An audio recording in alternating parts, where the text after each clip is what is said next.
ವಿಶ್ವಕ್ಕೆ ಜಯವಾಗದೆ ಭಾರತಕ್ಕೆ ಜಯವಾಗುವುದಿಲ್ಲ.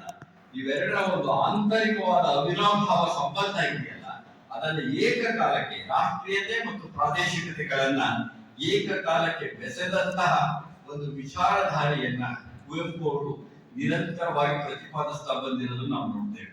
ಇದು ಮೇಲ್ನೋಟಕ್ಕೆ ಕೆಲವರು ವೈರುಧ್ಯ ಅಲ್ಲ, ಎರಡು ಏಕಕಾಲದಲ್ಲಿ ಹೇಳ್ತಾ ಬಂದು. ಇನ್ನು ಬಹಳ ಮುಖ್ಯವಾಗಿ ನಾನಾಗಲೇ ಧಾರ್ಮಿಕ ಮೂಲಭೂತವಾದದ ಬಗ್ಗೆ ಮಾತಾಡ್ತೇನೆ. ಧಾರ್ಮಿಕ ಮೂಲಭೂತವಾದ ಇದೆಯಲ್ಲ, ಅದೇ ಪದಗಳನ್ನ ಬಳಸದೆ ಹೋದರೂ ಸಹ ಅದನ್ನ ತಮ್ಮದೇ ಆದಂತ ಪರಿಭಾಷೆಯಲ್ಲಿ ಹೇಳ್ತಾರೆ. ಮತಭ್ರಾಂತಿ ಇಲ್ಲದ ಆಧ್ಯಾತ್ಮಿಕತೆ. ಅವರ ಆಧ್ಯಾತ್ಮಿಕತೆ ಇದೆಯಲ್ಲ, ಮತಭ್ರಾಂತಿ ಇಲ್ಲದ. ಮತ ಅನ್ನೋದು ಒಂದು ಭ್ರಾಂತಿ. ನೀವು ಆ ಮತವನ್ನ ಬಿಡದೆ ಹೋದರೆ ನೀವು ಧಾರ್ಮಿಕರು ಅಲ್ಲ, ಆಧ್ಯಾತ್ಮಿಕರು ಅಲ್ಲ. ಮತಗಳು ಹೇಗಿವೆ ಅಂದ್ರೆ ಹೊಲಸಿಟ್ಟಿರುವಂತ ಅಂಗಿಗಳಿದ್ದಾರೆ, ಹಾಗೆ ಹೊಲಸಿಟ್ಬಿಟ್ಟಿದ್ದಾರೆ. ಆ ಅಂಗಿಗೆ ನಾವು ಹೊಂದ್ಕೋಬೇಕು. ಆದ್ರೆ ನಮಗೆ ಬೇಕಾಗಿರ್ತಕ್ಕಂಥದ್ದು ಏನಂದ್ರೆ ನಮ್ಮ ಅಳತೆಗೆ ಅನುಗುಣವಾಗಿ ನಮ್ಮ ಅದು ಭೌತಿಕವಾದನ್ನು ಹೇಳ್ತಾರೆ. ಕೇವಲ ಭೌತಿಕ ಅಲ್ಲ, ಅದು ಆಧ್ಯಾತ್ಮಿಕ. ಅದು ನಾವು ಅಂಗಿಯನ್ನ ನಮಗೆ ಬೇಕಾದ ಒದಗಿಸ್ಕೋಬೇಕೇ ಹೊರತು ರೆಡಿಮೇಡ್ ಅಂಗಿಗಳಲ್ಲ. ಅಂದ್ರೆ ಧರ್ಮದ ಹೆಸರಿನಲ್ಲಿ, ಆಧ್ಯಾತ್ಮದ ಹೆಸರಿನಲ್ಲಿ ಸಿದ್ಧ ಮಾದರಿಗಳನ್ನೇ ಅನುಸರಿಸಬೇಕು ಅಂತಿಲ್ಲ. ನಮಗೆ ಹೊಂದಿಕೆ ಆಗುತ್ತೆ, ನನಗೊಂದು ಹೊಂದಿಕೆ ಆಗುತ್ತೆ, ಇನ್ನೊಬ್ರಿಗೆ ಇನ್ನೊಂದು ಹೊಂದಿಕೆ ಆಗುತ್ತೆ. ನಮ್ಮ ಅಂಗಿಗಳನ್ನ ನಾವೇ ಹೊಲಿಸಿಕೊಳ್ಬೇಕು ಅನ್ನೋದ್ರ ಮುಖಾಂತರವಾಗಿ ಧಾರ್ಮಿಕ ಸ್ವಾತಂತ್ರ್ಯದ ಪ್ರತಿಪಾದನೆಯನ್ನು ಅವರು ಮಾಡಿದರು. ಅಂದ್ರೆ ಧಾರ್ಮಿಕ ಸ್ವಾತಂತ್ರ್ಯ ಅನ್ನೋದು ಬಹಳ ಮುಖ್ಯ ಅಂತ ಹೇಳಿದ್ರು.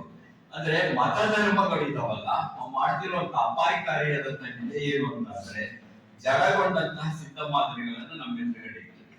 ಆದ್ರೆ ನಿಜವಾಗಿ ಆಗ್ಬೇಕಾಗಿರೋದೇನಂದ್ರೆ ಚಲನಶೀಲತೆ. ಜಡತೆ ಮತ್ತು ಶೀಲತೆಗಳ ನಡುವಿನ ಸಂಘರ್ಷ ಇದೆಯಲ್ಲ, ಅದು ಬಹುಶಃ ಪ್ರಪಂಚದ ಬಹು ದೊಡ್ಡ ಸಂಘರ್ಷ. ಒಂದ್ ಕಡೆ ಜಡತೆ ಇರುತ್ತೆ, ಇನ್ನೊಂದ್ ಕಡೆ ಚಲನಶೀಲತೆ ಇರುತ್ತೆ. ಒಂದೇ ಮನೆಯಲ್ಲಿ ನೀವು ಜಡತೆ ಮತ್ತು ಚಲನಶೀಲತೆ ಎರಡನ್ನೂ ಕಾಣಲು ಸಾಧ್ಯ.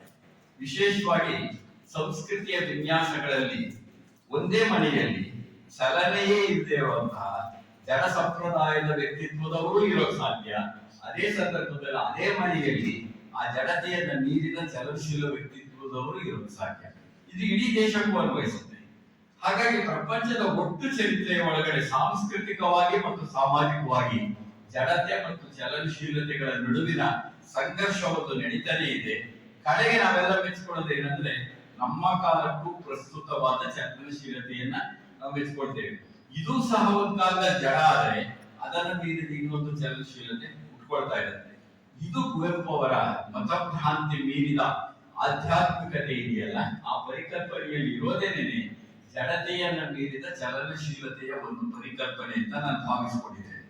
ಆಮೇಲೆ ಈ ಸಮಾನತೆಯನ್ನ ಕುರಿತಂತೂ ನಾನು ಉದಾಹರಣೆ ಕೊಡಬೇಕಾಗಿಲ್ಲ. ಇರೋರಿಗೆ ಬಹಳಷ್ಟು ಜನ ಗೊತ್ತಿದೆ. ಬಹಳ ಸರಳವಾದ್ದು ಅಂತಂದ್ರೆ ನಮಗೆ ಸರ್ವರಿಗೆ ಸಮಬಾಳು, ಸರ್ವರಿಗೆ ಸಮಪಾಲು, ಇಂಥ ಅನೇಕ.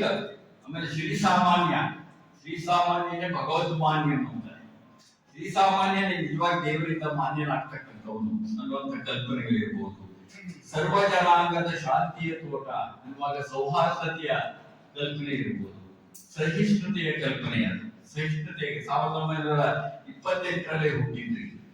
ಅಂದ್ರೆ ಇವತ್ತು ಸಮಾನತೆ ಬೇಕು ಅಂತೀವಿ, ಸೌಹಾರ್ದತೆ ಬೇಕು ಅಂತೀವಿ, ಜಾತಿವಾದ ಬೇಡ ಅಂತೀವಿ, ಧಾರ್ಮಿಕ ಮೂಲಭೂತವಾದ ಬೇಡ ಅಂತೀವಿ. ಇದು ಇವತ್ತಿನ ಅಸ್ತಿ, ನಮ್ಮ ನಿರೀಕ್ಷೆಗಳು. ಆ ನಿರೀಕ್ಷೆಗಳಿಗೆ ಹೊಂದುವ ವಿಚಾರಧಾರೆಗಳು ಪ್ರಜಾಪ್ರಭುತ್ವ ಬರುವುದಕ್ಕಿಂತ ಮುಂಚಿನಿಂದಲೂ ಕುವೆಂಪು ಅವರನ್ನು ಬೆಳೆದು ಬಂದಿದೆ ಅನ್ನೋದೇನೆ ಅವರ ವಿಚಾರಧಾರೆಯ ಒಂದು ಮಹತ್ವ. ಅದೇ ನಮ್ಗೆ ಯಾವುದೋ ಒಂದು ಸಣ್ಣ ಪುಟ್ಟ ಭಿನ್ನಾಭಿಪ್ರಾಯ ಇದ್ದಾರೂ ಸಹ ಅವರ ವಿಚಾರ ಇವರೊಬ್ಬರದೇ ಅಲ್ಲ, ಯಾವುದೇ ವಿಚಾರಧಾರೆಯನ್ನ ಚಾರಿತ್ರಿಕ ಸಂದರ್ಭದ ಹಿನ್ನೆಲೆಯಲ್ಲಿ ನೋಡ್ಬೇಕಾಗಿರುತ್ತೆ ಅಂತ ನಾನು ನಂಬ್ಕೊಂಡಿದ್ದೇನೆ. ಹಾಗಾಗಿ ಕುವೆಂಪು ಜಾತಿವಾದದ ವಿರೋಧಿ, ಧಾರ್ಮಿಕ ಮೂಲಭೂತವಾದದ ವಿರೋಧಿ, ಸಮಾನತೆಯ ಪರವಾಗಿರ್ತಕ್ಕಂಥವ್ರು, ಸೌಹಾರ್ದತೆಯ ಪರವಾಗಿರ್ತಕ್ಕಂಥವ್ರು. ಆದ್ರಿಂದ ಇವತ್ತಿಗೂ ಪ್ರಸ್ತುತರಾದಂಥವರು ಕುವೆಂಪು ಅವರು. ಹಾಗಾಗಿ ಅವರು ವೈರುಧ್ಯಗಳನ್ನ ಮೀರಿದ ಬಗೆ ಹೇಗೆ, ಇದು ನನ್ನ ಅನೇಕ ಸಂದರ್ಭದಲ್ಲಿ ಕಾಣಿಸಿರೋದು. ವೈರುಧ್ಯಗಳಿವೆ, ಮೇಲ್ನೋಟಕ್ಕೆ ವೈರುಧ್ಯ ನೋಡಿ. ಭಾವುಕತೆ ಮತ್ತು ಬೌದ್ಧಿಕತೆ ಎರಡು ಇತ್ತು ಅವರಲ್ಲಿ. ಭಾವುಕತೆ ಇತ್ತು, ಬೌದ್ಧಿಕತೆ ಇತ್ತು. ಭಾವಬುದ್ಧಿಗಳ ಬಲ ವಿದ್ಯುತ್ ಆಲಿಂಗನ ಅಂತಾರೆ. ಭಾವ ಬುದ್ಧಿಗಳ ಮಲ ವಿದ್ಯುತ್ ಆಲಿಂಗನ ಅನ್ನೋದ್ರಲ್ಲೇನೆ ಆ ವಿದ್ಯುತ್ ಆಲಿಂಗನದ ಆ ನಿಘಂಟಿನ ಅರ್ಥ ಹೇಳಕ್ ಹೋದ್ರೆ ಅದ್ರ ಸೊಗಸೆ ಹೊರಟೋಗ್ಬಿಡುತ್ತೆ, ಅದ್ರ ಚೆಲುವು ಹೊರಟೋಗ್ಬಿಡುತ್ತೆ. ಅಂದ್ರೆ ಒಂದ್ ಕಡೆ ಭಾವುಕತೆ ಇದೆ, ಇನ್ನೊಂದ್ ಕಡೆ ಭೌತಿಕತೆ ಇದೆ, ಅವರಲ್ಲಿ ರಮ್ಯತೆ ಇದೆ, ವೈಚಾರಿಕತೆ ಇದೆ, ವಿಚಾರವಾದ ಇದೆ, ಭಕ್ತಿವಾದ ಇದೆ. ಅವರಲ್ಲಿ ಭಕ್ತಿವಾದ ಸಹ ಯಾವ ತರದ್ದು ಅಂದ್ರೆ ಭಕ್ತಿವಾದ ನೀವು ಕುರಿ ಕೋಳಿ ಇತ್ಯಾದಿಗಳಲ್ಲಿ ದೇವರಿಗೆ ನೈವೇದ್ಯ ಮಾಡಬೇಕು ಅಂತ ಏನಿಲ್ಲ. ಭಕ್ತಿಯಿಂದ ತೃಣವನ್ನ ನೀವು ನೈವೇದ್ಯ ಮಾಡಿದರೂ ದೇವರು ತೃಪ್ತನಾಗ್ತಾನೆ ಅಂತ ಹೇಳ್ತಾರೆ. ನೀವು ಇಂಥದನ್ನೇ ಕೊಡ್ಬೇಕಪ್ಪ ದೇವರಿಗೆ, ಇದ್ರೆ ನಾವು ತೃಪ್ತನಾಗಲ್ಲ. ಈ ದೇವರು ಕೇಳದೇ ಇಲ್ಲ, ಪಾಪ ಏನೂ ಕೇಳೋದಿಲ್ಲ, ಕೂತಿರ್ತಾರೆ. ದೇವರು ಇರದೇ ಆದರೆ ಈ ಏನೂ ಕೇಳದೆ ಕೂತಿರ್ತಾರೆ ದೇವರು.